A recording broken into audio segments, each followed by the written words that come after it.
Halloween is finally here, but before we get into that, the annual Stockade Roundup in 1994 prepares for a busy week. Preparations are getting underway for this year's Stockade Roundup. Mike Sidoric says from November 3rd to the 6th, the exhibition grounds will be bursting at the seams. Our entries are way up again this year. We've got a little over 700 head of purebred cattle offered for sale, as well as we have 3 cattle sales along with it. We have the Lakeland Red Angus, have 60 head offered for sale. Forecast Limousine sale have another 75 head offered for sale, and the Border Limousine group have 35 head offered for sale. We've got a tremendous amount of livestock here this year. Entries are way up. The building's going to be packed full of purebred cattle, and we also have our Iowa Met commercial cattle pen show on sale. Cattleman of the Year award this year is going to the late Archie Bell and Irene Bell and family. They're originally from the Chauvin country, and they're very been in the cattle business for a lot of years. Besides the shows and awards, there are a couple of chances for the public to cash in on some prizes. We have what we call the Mini Rancher Raffle. We're raffling off a bred heifer this year, again at Stockade Roundup, and we'll have tickets available all through the shows, and the heifer will be here for people to see as well. Moving on to 1998, Halloween fever hits the border city. Here are some safety tips that will always stand the test of time.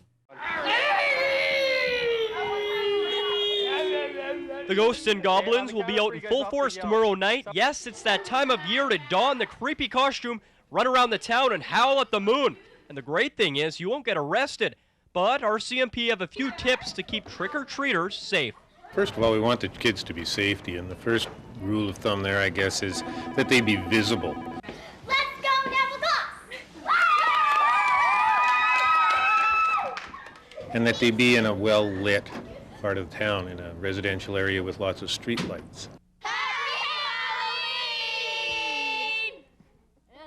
Whether you're dressing up as a Spice Girl or as Greg Buchanan, being able to see should be a priority. We like them also to be able to see well so that other objects are visible to them, so they're not tripping over something like curbs or steps, and that they can see vehicles and that sort of thing that may be in the area. From everyone at CKSA, have a safe and happy Halloween.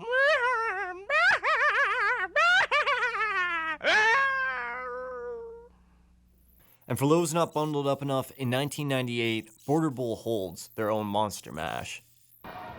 Starting off at Border Bowl, where the little ghouls and goblins who didn't bundle up to go out on the street were having a great time at the Monster Mash.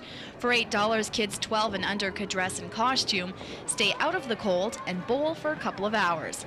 Of course, there were still many who did pull on the long johns and toques and head out with their pillowcases to some scary houses around the city. One of those houses was even haunted.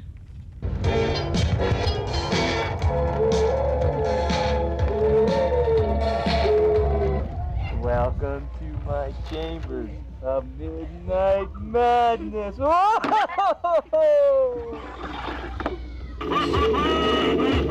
Happy Halloween! And that's it for this week in Retrospect, and have a happy Halloween. Retrospect this week is brought to you by Webb's Ford. Worth your while to drive the extra mile. Webb's Ford in Vermilion.